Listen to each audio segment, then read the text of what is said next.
ग्रंथरा श्रीमद् भगवद गीता यथारूप अध्याय 5। अध्याय का नाम है कर्मयोग, कृष्ण भावना भावित कर्म।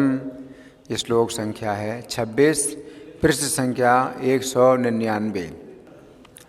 मेरे पीछे बोलिए। काम क्रोध विमुक्तानां यतीनां यतचेतसाम् अभितो ब्रह्म निर्वाण वर्तते विदितात्मना। अनुवाद मेरे पीछे बोलिए।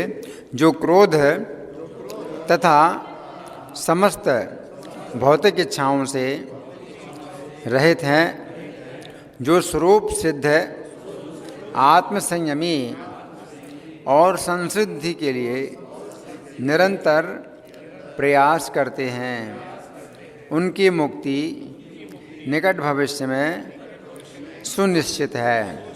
इस श्लोक को समझेंगे।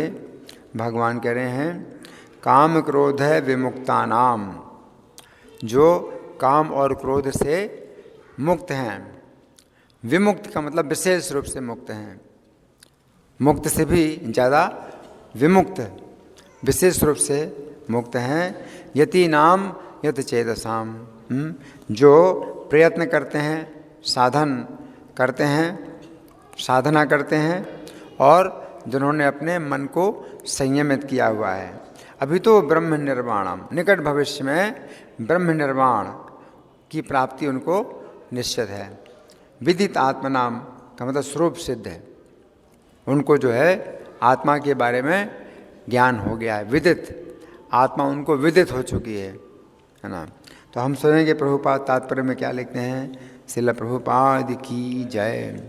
मोक्ष के लिए सतत प्रयत्नशील रहने वाले साधु पुरुषों में से जो कृष्ण भावना भावित होता है वो सर्वश्रेष्ठ है। तो यहाँ प्रभुपाद क्या बता रहे हैं कि जितने भी लोग प्रयत्न करते हैं मोक्ष का, मोक्ष के लिए जितने लोग प्रयत्न करते हैं उनमें सर्वश्रेष्ठ कौन है? जो कृष्ण भावना भावित हो। तो मोक्ष के लिए प्रयत्न करने वाले भी ज़्यादा नहीं होते हैं। मनुष्याणाम सहस्रेषु कश्चित् यतते सिद्धये, हजारों मनुष्यों में से कोई है जो मोक्ष के लिए प्रयत्न करता है। कश्चित् सिद्धये यततामपि सिद्धानाम कश्चिन् माम वेति तत्वा।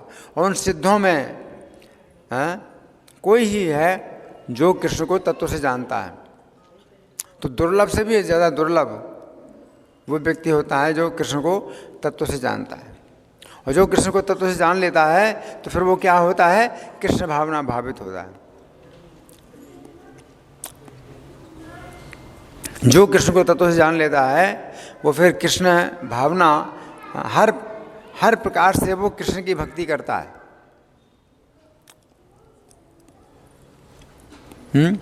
यो माम एवं सम्मूढ़ो जानाति पुरुषोत्तमम, जो सम्मूढ़ नहीं है, सम्मोहित नहीं है, तो मुझे पुरुषोत्तम जानता है। सर्ववेद, वो सब कुछ जान लेता है। भजति माम सर्वभावेन भारत, सब कुछ जान लेता है तो फिर मेरा भजन करता है, सब प्रकार से भजन करता है। जिसको सब कुछ पता हो जाता है तो फिर वो क्या करता है? कृष्ण का सब प्रकार से भजन करता है।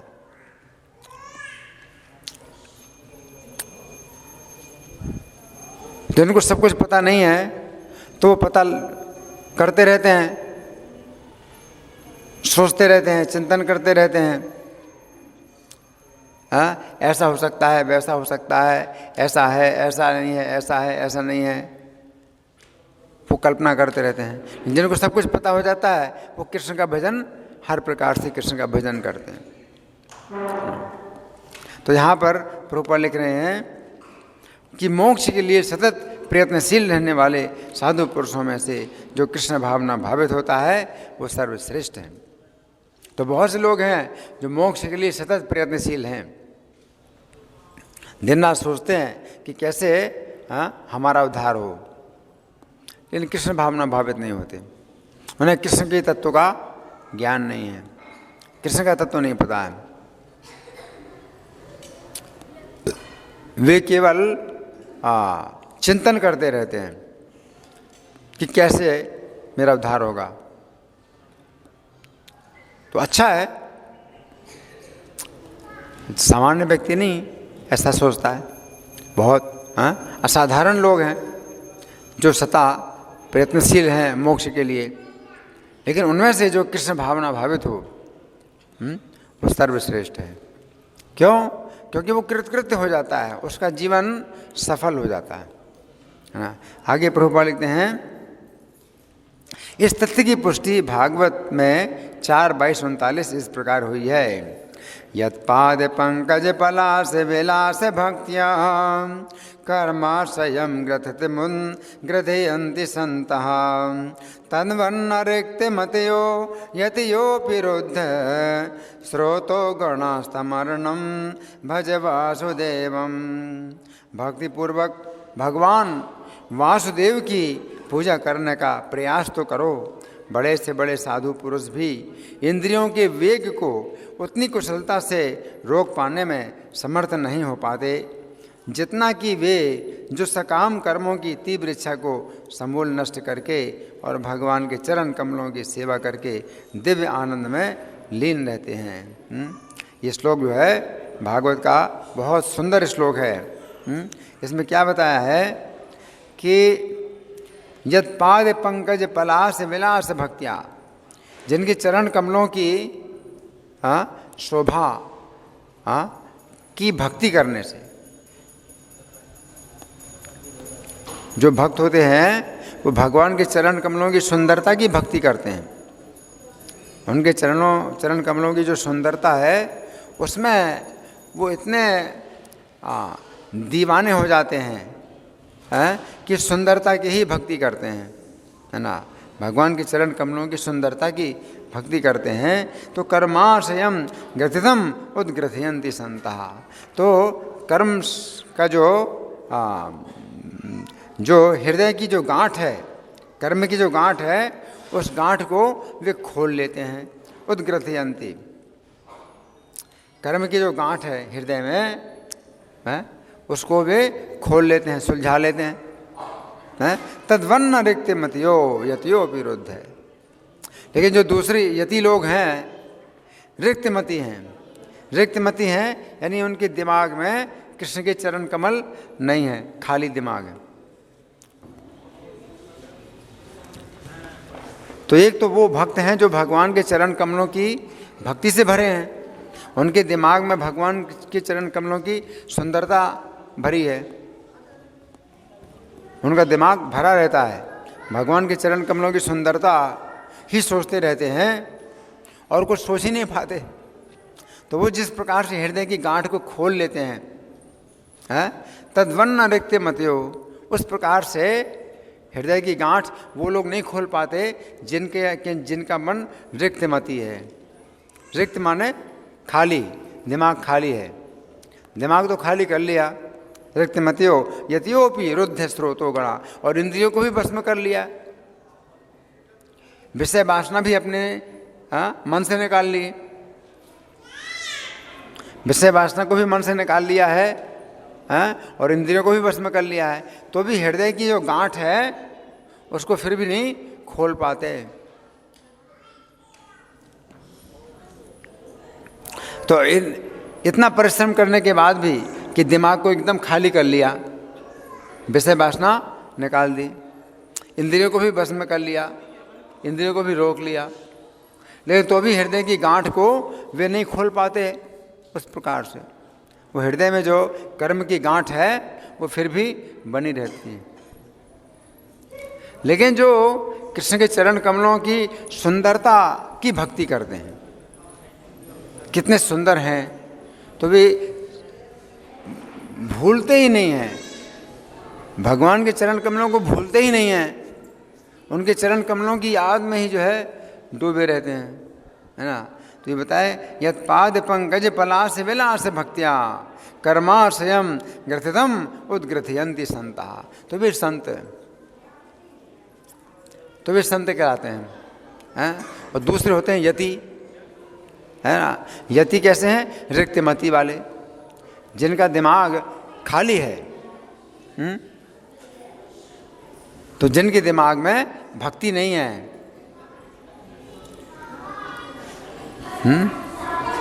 विषय वासना से छूट गए हैं, लेकिन तो भी कृष्ण की भक्ति में नहीं आए, इंद्रियों को बस में कर लिया है, इंद्रियों को कृष्ण की सेवा में नहीं लगाया, तो उनकी जो गांठ है, कर्म की गांठ है जो हृदय में बंधी हुई है, वो नहीं खुल पाती। हाँ, तो ये लिखा है, इंद्रियों के वेग को उतनी कुशलता से रोक पाने में समर्थ नहीं हो पाते जितना कि आगे बद्ध जीव में कर्म के फलों को भोगने की इच्छा इतनी बलवती होती है कि ऋषियों मुनियों तक के लिए कठोर परिश्रम के बावजूद ऐसी इच्छाओं को बस में करना कठिन होता है। तो यद्यपि रिक्तमती हो गए हैं, वो विषय वासना को दिमाग से निकाल दिया है, लेकिन तो भी वो जो कर्म की गांठ है, कर्म का बंधन है, वो उनका दूर नहीं होता है, और फिर वो इच्छा अंदर आ जाती है। खाली दिमाग है और कृष्ण की भक्ति नहीं है, तो क्या आएगा? विषय वासना कहीं ना कहीं से घुस जाएगी। आप कितना भी दिमाग को खाली करें, रिक्त मति, आपकी जो मति है वो रिक्त हो गई है, खाली हो गई है मति, कृष्ण की भक्ति नहीं है, आपकी मति में कृष्ण की भक्ति नहीं है, तो क्या होगा? विषय वासना अंदर आ जाएगी, है ना। आगे, जो भगवत भक्त कृष्ण चेतना में निरंतर भक्ति करता है और आत्म साक्षात्कार में सिद्ध होता है, वो शीघ्र ही मुक्ति प्राप्त करता है। तो उसको मुक्ति जो है बहुत निश्चित है। तो आज के श्लोक में भगवान कहते हैं अभी तो ब्रह्म निर्माणम वर्तते, अभी तो का मतलब निकट भविष्य में निश्चित है, उनकी मुक्ति निकट भविष्य में निश्चित है, यानी इस जीवन के अंत में वे मुक्त हो जाएंगे निश्चित, वे भगवान के धाम चले जाएंगे निश्चित।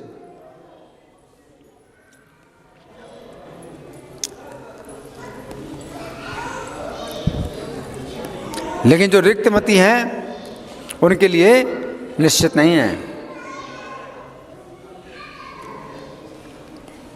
तो पता नहीं कब वे जो है देखेंगे संसार में और उनके अंदर विषय भोग की इच्छा पैदा हो जाए। जैसे सौभरी मुनि थे, सौभरी मुनि जो है मतलब इतने रिक्तमती थे कि विषय वासना को बिल्कुल निकाल दिया। उन्होंने क्या सोचा कि विश्वामित्र जी ने कई हजार साल तक तपस्या की, लेकिन फिर कोई अप्सरा आई थी। कौन सी अप्सरा थी? मेनका अप्सरा आई थी, तो फिर विषय वासना आ गई, गिर गए। तो मैं जो है पानी के अंदर बैठ करके तपस्या करूँगा। तो यमुना के जल के अंदर बैठ करके तपस्या कर रहे हैं सौभरी मुनि, पानी के अंदर तो मनुष्य नहीं बैठ सकता, लेकिन मछली जैसे पानी के अंदर रहती है और श्वास लेती है, तो सौभरी मुनि के अंदर इतनी योग्यता थी कि पानी के अंदर भी वो जो है श्वास ले सकते थे। तो उन्होंने एक नया प्रयोग किया कि भाई बाहर जो है ज़मीन में कोई ना कोई अप्सरा आ जाती है और ध्यान भंग करती है, तो हम जो है तपस्या करेंगे पानी के अंदर बैठ करके। पानी के अंदर कौन आएगा? तो पानी के अंदर मछलियाँ हैं, तो पानी के अंदर मछलियाँ हैं, तो मछलियों का ही उन्होंने देखा संसर्ग, सहवास, और फिर विषय वासना आ गई।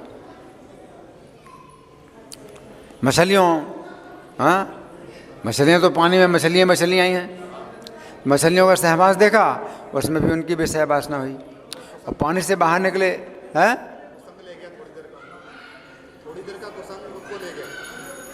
पानी से बाहर निकले और राजा मांधाता के पास आए। मांधाता की 50 पुत्रियां थीं, तो मांधाता के पास आए कि मुझे एक अपनी पुत्री दे दीजिए, मुझे विवाह करना है। अब राजा मांधाता सोचते हैं कि ये तो बिल्कुल वृद्ध हैं और अगर इनको मना करूं तो शाप दे देंगे, तो अब कैसे बचें, तो मना भी नहीं किया जाए और इनको मना भी कर दिया जाए, तो इस तरह का कुछ उपाय ढूंढा जाए। तो मांधाता ने कहा कि महाराज मेरे अंतःपुर में आप चले जाइए और जो कन्या आपको वरण करे तो आप उससे विवाह कर लो। अच्छा तरीका होगा कि मना भी नहीं किया। और कौन कन्या उनको वरण करेगी, एकदम बूढ़े हैं। तो सौभरी मुनि समझ गए कि मांधाता राजा की जो है मतलब ये चाल है, एक मना करने का ही एक तरीका है, क्योंकि मुझे कौन वरण करेगी। लेकिन तपस्या के द्वारा उन्होंने अपने को इतना सुंदर बना लिया और जवान बना लिया कि 50 कन्याएं झगड़ा करने लगीं। वो कहती है मेरे योग्य हैं, तेरे योग्य नहीं हैं। हर कन्या कहती है मेरे योग्य हैं, तेरे योग्य नहीं हैं, हैं? तो उन्होंने 50 के साथ विवाह कर लिया। अब 50 कन्याओं का जो है जब विवाह किया तो 50 महल बनाए, अपनी तपस्या से महल बना दिए, 50 महल बना दिए। और 50 के साथ अब रहें कैसे, 50 के साथ रहें कैसे, तो अपना जो है उन्होंने काय व्यूह किया। 50 रूप धारण कर लिए, 50 कन्याओं के साथ रहते हैं। लेकिन योगियों के पास ऐसी शक्ति नहीं होती है कि वो जो है अलग अलग कार्य कर पाएँ। जैसे भगवान कृष्ण 16,108 पत्नियों के साथ रहते थे, तो हर महल में अलग अलग कार्य कर रहे हैं। ऐसा योगी नहीं कर सकते, क्योंकि उनकी तो छाया होती है। किसी एक महल में तो वो सौभरी मुनि थे और बाकी महलों में उनकी छाया थी। तो छाया थी तो वो चेष्टा दूसरी चेष्टा नहीं कर सकती है। अगर वो उठेंगे तो वो भी उठेंगे, तो वो छाया है। बाकी छाया एक महल में तो सौभरी मुनि थे, बाकी सब जगह उनकी छाया थी। तो भगवान कृष्ण की तरह किसी के अंदर योग्यता नहीं है कि अपना जो है ऐसे विस्तार करें कि सब अलग अलग कार्य करेंगे। कहीं पर वे जो है चौपड़ खेल रहे हैं, कहीं पर भोजन कर रहे हैं, कहीं बच्चों को खिला रहे हैं, कहीं स्नान की तैयारी कर रहे हैं, कई अलग अलग कार्यों में हर जगह लगे हैं। तो ये तो हो नहीं सकता। तो सौभरी मुनि जो है फिर बहुत परेशान हो गए, बहुत परेशान हो गए। और फिर उन्होंने अपना पतन देखा कि मेरा तो बड़ा पतन हो गया, मेरी तपस्या ही सब नष्ट हो गई। तो फिर अग्नि में वो कूद करके उन्होंने आत्मदाह कर लिया, और उनकी सब पत्नियों ने भी आग में कूद करके आत्मदाह कर लिया। तो भगवान की तरह तो कोई हो नहीं सकता। तो फिर ये क्या है पता नहीं है। वो खुद ही बड़े मतलब पछताए, उन्हें बड़ा पछतावा हुआ कि मैं तपस्या कर रहा था, ये सब जो है मतलब क्या जंजाल मैंने बना लिया अपने लिए, मैंने क्या ये प्रपंच बना लिया। तो बड़े जो है वो पछता रहे। तो यहाँ पर जो है ये बताया जा रहा है कि जो रिक्तमती होते हैं लेकिन भक्ति नहीं है उनके अंदर, तो कहीं से न कहीं विषय वासना उनके दिमाग में आ जाती है ना। तो यहाँ प्रभुपाद लिख रहे हैं, जो भगवत भक्त कृष्ण चेतना में निरंतर भक्ति करता है और आत्म साक्षात्कार में सिद्ध होता है, वो शीघ्र ही मुक्ति प्राप्त करता है। तो कृष्ण चेतना में निरंतर भक्ति करना, कृष्ण चेतना में निरंतर भक्ति करना है ना। तो कृष्ण चेतना का मतलब है कृष्ण के गुणों का जो है जो चिंतन करता है, कृष्ण के गुणों में जिसका मन रमता है और इस प्रकार से भक्ति करता है।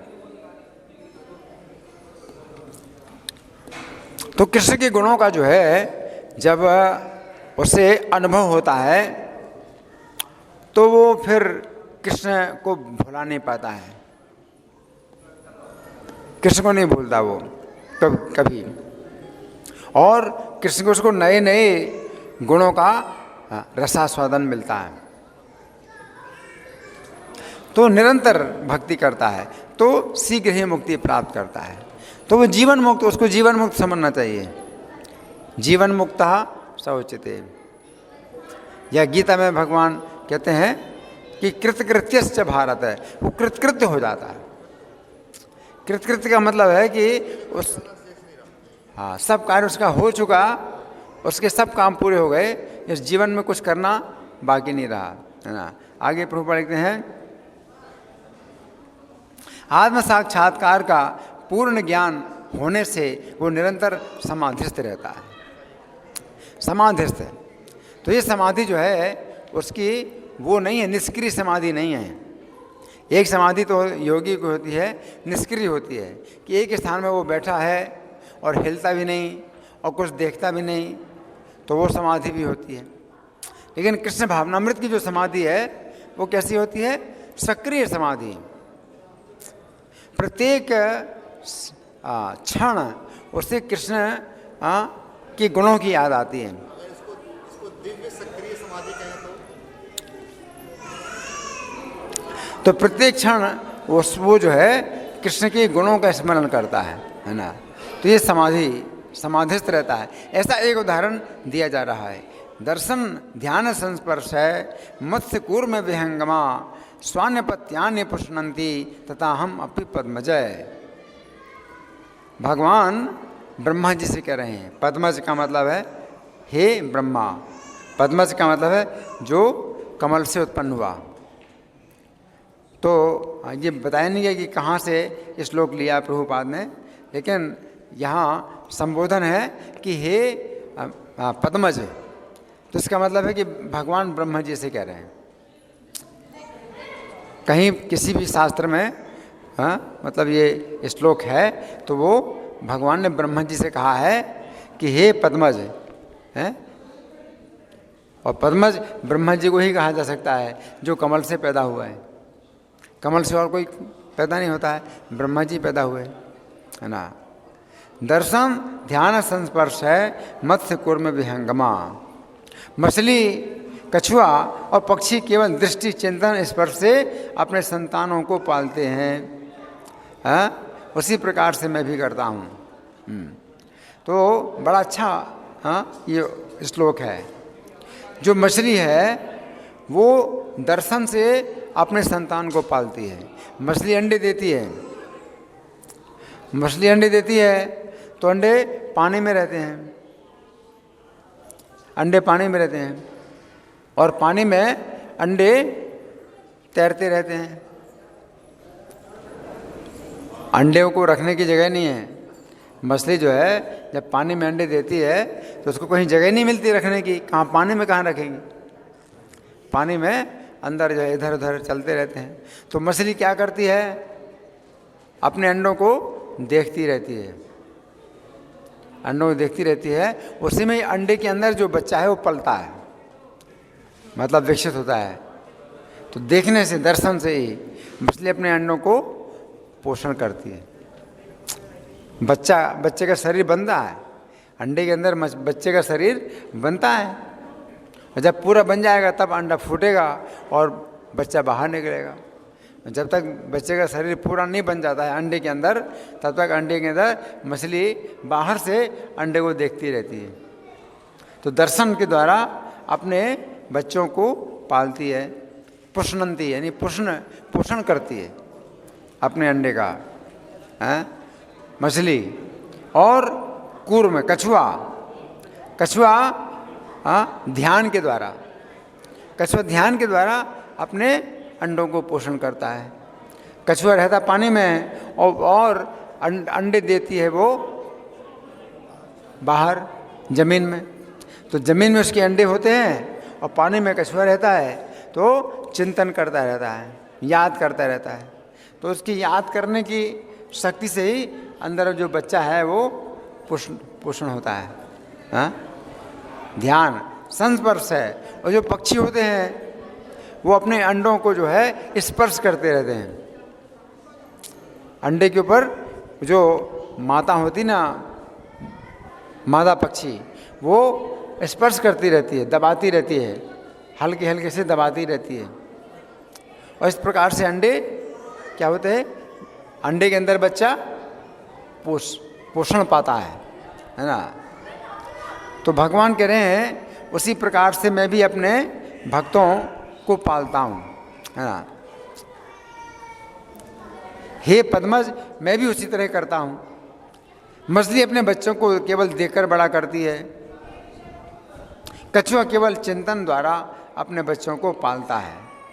कछुआ अपने अंडे स्थल में देता है और स्वयं जल में रहने के कारण निरंतर अंडों का चिंतन करता रहता है। यहाँ करता रहता कहा है, मादा कछुआ है, करती रहती है, माता है ना, करती रहती है। इसी प्रकार भगवत भक्त और स्वयं जल में रहने के कारण निरंतर अंडों का चिंतन करता रहता है ना। कछुआ चिंतन करता है। हाँ, मछली दृष्टि के द्वारा, कछुआ चिंतन के द्वारा, है ना। हाँ, और पक्षी स्पर्श के द्वारा। इसी प्रकार भगवत भक्त भगवत धाम से दूर स्थित रहकर भी भगवान का चिंतन करके कृष्ण भावनामृत द्वारा उनके धाम पहुंच सकता है। उसी प्रकार से तथा हम अपि पद्मज, भगवान कहते हैं कि मैं भी उसी प्रकार से अपने भक्तों का पोषण करता हूँ। तो भगवान अपने भक्तों का पोषण करते हैं कैसे? जैसे मछली क्या करती है, देखती है, तो भगवान अपने भक्त को देखने आते रहते हैं ना। अपने धाम से भी वो देखते हैं अपने भक्त को, या कभी अपने भक्त को दर्शन देते रहते हैं। तो ये जो है भगवान अपने भक्त का पोषण करते हैं। भगवान भी माता के समान है, माता मछली, मछली माता है, और हम लोग उनके अंडे हैं। तो हम लोग जो है यहाँ हैं इस भौतिक संसार में, भवसागर में, जल में। तो मछली जो है जैसे जल में अपने अंडों को देखती रहती है, ऐसे भगवान भी अपने भक्त को हमेशा देखते रहते हैं। उसी में ही जो भक्त है वो पोषण प्राप्त करते हैं भगवान का दर्शन। और ध्यान, भगवान ध्यान करते हैं अपने भक्त का। जैसे कछुआ ध्यान करता है, कछुआ माता ध्यान करती है, तो वो पानी में रहती है और अंडे जमीन में रहते हैं। तो भगवान अपने धाम में रह करके भी, भगवान का धाम समझ लो पानी है और भगवान कछुआ है, और हम लोग जो है यहाँ हैं संसार जंगल में है, तो ज़मीन है, ज़मीन में अंडे पड़े हुए हैं, तो हम लोग यहाँ पड़े हैं। तो धाम में रह करके भगवान ध्यान करते रहते हैं अपने भक्तों का। तो उसमें भी भक्तों को जो है बल मिलता रहता है भगवान के ध्यान के द्वारा है। चिंता, कछुआ जो है चिंता करता है कि कछुआ माता ये चिंता करती रहती है कि मेरे अंडे जो है, मेरे बच्चे हैं, मेरे बच्चे ज़मीन में पड़े हुए हैं। तो भगवान को जो है चिंता रहती है अपने भक्तों की, तो सभी भक्तों को बल मिलता रहता है। मरुस्थल में, हाँ मरुस्थल में है। और पक्षी जो है अपने अंडों को स्पर्श प्रदान करता है, तो भगवान भी जो है अपने भक्तों को अपना स्पर्श भी प्रदान करते हैं। भगवान अपने भक्तों को स्पर्श प्रदान करते हैं, और इस तरह से भी भक्तों को जो है बल मिलता है। तो यहाँ प्रभुपाद लिखते हैं, इसी प्रकार भगवत भक्त भगवत धाम से दूर स्थित रहकर भी भगवान का चिंतन करके कृष्ण भावनामृत द्वारा उनके धाम पहुंच सकता है, उसे भौतिक क्लेशों का अनुभव नहीं होता। ये जीवन अवस्था ब्रह्म निर्वाण अर्थात भगवान में निरंतर लीन रहने के कारण भौतिक कष्टों का अभाव कहलाती है। तो ये अवस्था है ब्रह्म निर्वाण की। तो निश्चित है उसको जो है भगवान की प्राप्ति, भगवान के धाम में जो है जाना निश्चित है, क्योंकि भगवान स्वयं चिंता कर रहे हैं, भगवान स्वयं चिंता कर रहे हैं। भगवान चिंता करते हैं क्या? जैसे मछली या कछुआ या पक्षी चिंता करते हैं कि कब ये अंडा जो है फूटेगा, कब अंडा फूटेगा और मेरा बच्चा मेरे पास आएगा। तो इसी प्रकार भगवान भी चिंता करते रहते हैं कि भौतिक आवरण से हम कब बाहर निकलेंगे। तो जैसे अंडा जो है, अंडे के अंदर जो बच्चा है वो बंद है, अंडे के अंदर बंद है, उसी प्रकार से हम भी 16 आवरणों से बंधे हुए हैं। तो हम भी अंडे के समान हैं और भगवान को चिंता रहती है। इसलिए दर्शन, स्पर्श और ध्यान 3 विधियों के द्वारा भगवान भी अपने अंडों की जो है पोषण देते हैं, अपने अंडों को पोषण देते हैं। जो भक्त हैं वो भगवान के अंडे हैं, है ना। तो यहाँ पर प्रभुपाद का तात्पर्य समाप्त हुआ। इस विषय में बहुत बातें हैं, लेकिन इतना समय तो नहीं है पढ़ने का, लेकिन कुछ बातें पढ़ेंगे।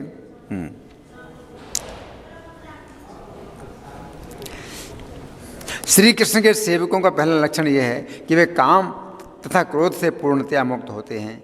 यहाँ पर श्री कृष्ण विमुक्ता नाम शब्द का प्रयोग कर रहे हैं। मुक्ता नाम शब्द का अर्थ है मुक्त, तथा इसमें वी प्रत्यय लगाने से विमुक्ता नाम शब्द बनता है, जिसका अर्थ हुआ विशेष रूप से मुक्त। इसका अर्थ है कि श्री कृष्ण के सेवक काम तथा क्रोध से पूर्णतया मुक्त होते हैं। चैतन्य चरितामृत की अंत लीला के अंतर्गत अध्याय संख्या 3 में ये बात आती है कि जो वेश्या शिला हरिदास ठाकुर को दूषित करने के लिए आई थी, वो भी काम तथा क्रोध से मुक्त हो गई। शिला हरिदास ठाकुर के मुख से शुद्ध नाम का जप उसने लगातार 3 रातों तक सुना था, अतः वेश्या का मन पूर्णतः बदल गया। वो वेश्या शुद्ध हो चुकी थी। वो शिला हरिदास ठाकुर के चरणों में गिर पड़ी और उनके आदेश से उसने अपनी संपत्ति ब्राह्मणों में बांट दी और उसी कुटिया में आकर एक वस्त्र धारण करती हुई प्रतिदिन 3 लाख नामों का जप करने लगी। वो तुलसी की पूजा करती थी, भिक्षा में जो कुछ मिल जाता था उसे खाती, और यदि कुछ नहीं मिलता था तो उपवास करती थी। इस तरह बहुत कम खाकर तथा उपवास करके उसने अपनी इंद्रियों को बस में कर लिया, और ज्यों ही उसकी इंद्रियां बस में हो गईं त्यों ही उसमें श्री कृष्ण प्रेम के लक्षण प्रकट होने लगे। इस तरह वो वेश्या विख्यात भक्तिन बन गई। वो आध्यात्मिक जीवन में अत्यंत उन्नत हो गई और अनेक बड़े बड़े वैष्णव उसके दर्शन के लिए आने लगे। बात नहीं, बात नहीं। वेश्या का उन्नत चरित्र देखकर सारे लोग चकित थे। सारे लोगों ने श्री हरिदास ठाकुर के प्रभाव की सराहना की और उन्हें नमस्कार किया। इस प्रकार हम देखते हैं कि काम तथा क्रोध से जो वेश्या अत्यंत दूषित थी, वो काम क्रोध से पूर्णतया विमुक्त हो गई। तो इस तरह से भगवान यहाँ पर कह रहे हैं काम क्रोध है विमुक्ता नाम। काम और क्रोध का उनके ऊपर जरा भी प्रभाव नहीं पड़ता है। तो जो भक्त होते हैं, कृष्ण भावना भावित होते हैं, वो काम क्रोध से बिल्कुल मुक्त हो जाते हैं। बात नहीं, बात नहीं। कौन बातें कर रहा है? आप लोगों से प्रार्थना की जाती है कि बातें ना करें। बातें जिनको करना है बाहर जाइए, यहाँ बातें ना करिए। अब आप लोगों की ओर से कोई प्रश्न है? हाँ जी। मछली और कछुआ तो समझ आया, लेकिन वो पक्षी वो मतलब वो भगवान के कौन सा है, मतलब संस्पर्श कैसे होता है? संस्पर्श कहते हैं। हाँ, वृक्ष ये शरीर है, उसमें 2 पक्ष, आत्मा और प्राण। हाँ, अब वो विचार करना पड़ेगा, क्योंकि भगवान तो कह रहे हैं कि मैं इस प्रकार से भी अपने भक्तों का जो है करता हूँ। तो भगवान जो है भक्त के साथ रहते हैं, और भक्त अगर ना भी अनुभव करे तो भी भगवान उसके साथ रहते हैं। और स्पर्श का यही मतलब है कि वे रक्षा में अपने भक्त की रक्षा में हमेशा तैयार रहते हैं और अपने भक्त को सहारा देते रहते हैं। तो बहुत सी जो है लीलाएं होती हैं भक्त के जीवन में। भगवान बहुत से ऐसे संकेत करते रहते हैं कि भक्त को महसूस होता है कि भगवान मेरे साथ हैं। तो इस तरह की घटनाएं हमारे साथ भी होती हैं। तो ये जो है भगवान के संकेत हैं कि भगवान हमारे साथ हैं। तो पक्षी जैसे अपने अंडों को जो है स्पर्श देता है, अपने शरीर की गर्मी देता है, जिससे कि अंडों को जो है मतलब अंदर से पोषण मिलता है, वो गर्मी अंदर आती है, पोषण मिलता है। उसी प्रकार से हम लोगों को भी भगवान की कृपा पूर्ण घटनाएं दिखाई देती हैं। तो ये स्पर्श कहलाता है। भगवान जो है अपने भक्त का स्पर्श करते हैं तो उसको जो है अनुभूति होती है ना। स्पर्श की अनुभूति का मतलब ये घटनाएं हैं। तो बहुत सी घटनाएं ऐसी होती हैं, है ना।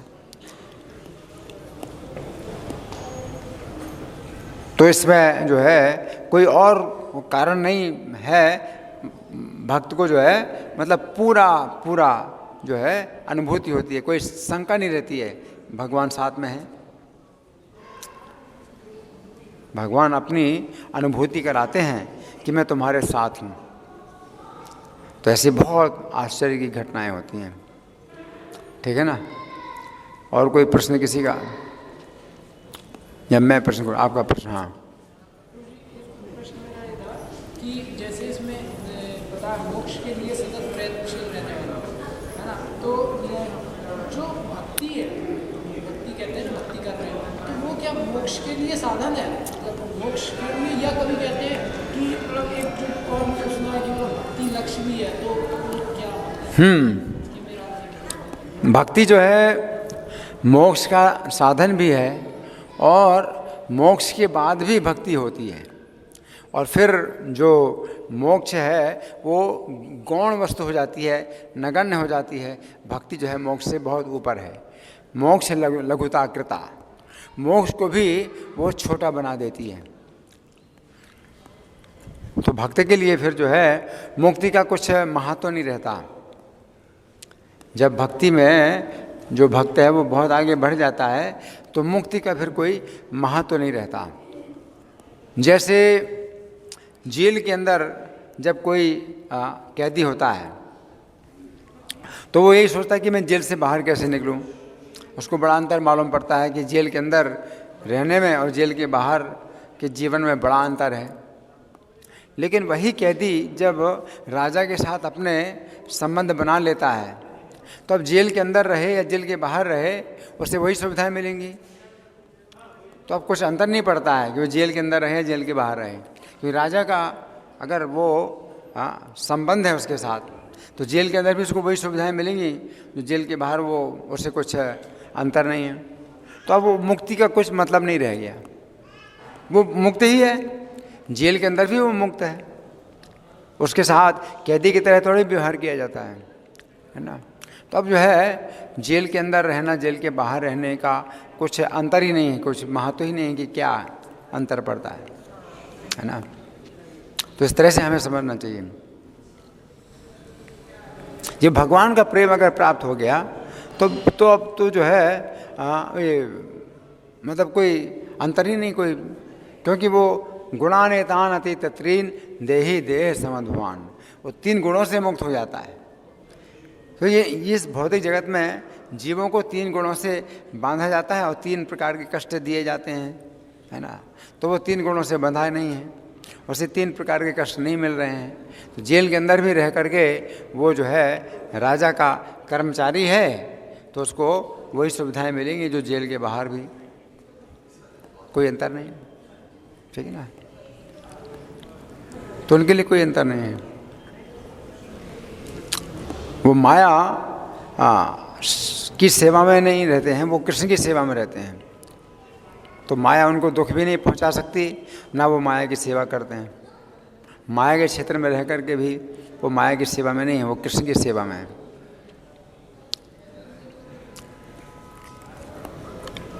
जो माया की सेवा में है वो माया के बंधन में जकड़े जाते हैं और उनको जो है कष्ट दिया जाता है, कष्ट मिलता है। लेकिन जो भक्त होते हैं तो माया उनको नमस्कार करती है, क्योंकि कृष्ण के भक्त हैं। माया उनको कष्ट नहीं पहुंचाती, माया उनको बंधन नहीं देती। कृष्ण भूली यही जीव भोग वांछा करे, निकटस्था माया तारे झपटिया धरे। तो कृष्ण को भूल करके जो जीव भोग वांछा करता है उसी को ही माया झपट करके पकड़ती है। और जो कृष्ण को हमेशा चिंतन कर रहा है तो माया जो है उसके लिए कुछ भी खतरनाक नहीं है, कुछ भी उसके लिए समस्या नहीं है। जैसे पुलिस के जो अधिकारी होते हैं तो जो अच्छे नागरिक होते हैं उनके सामने पुलिस के अधिकारी मिलते हैं तो भी कोई समस्या नहीं है। पुलिस के अधिकारी उन्हें कुछ भी समस्या नहीं पैदा करते, बल्कि और सुविधा ही प्रदान करते हैं। लेकिन जो वो होते हैं बदमाश होते हैं तो उनके लिए पुलिस के अधिकारी जो है बहुत क्रूर दिखाई पड़ते हैं कि बहुत कठोर हैं। तो पुलिस के अधिकारियों का उनके ऊपर बड़ा कठोर व्यवहार होता है जो बदमाश हैं। तो इसी प्रकार से अगर कृष्ण के जो भक्त होते हैं तो माया देवी उनके साथ जो है बड़ा अच्छा व्यवहार करती है।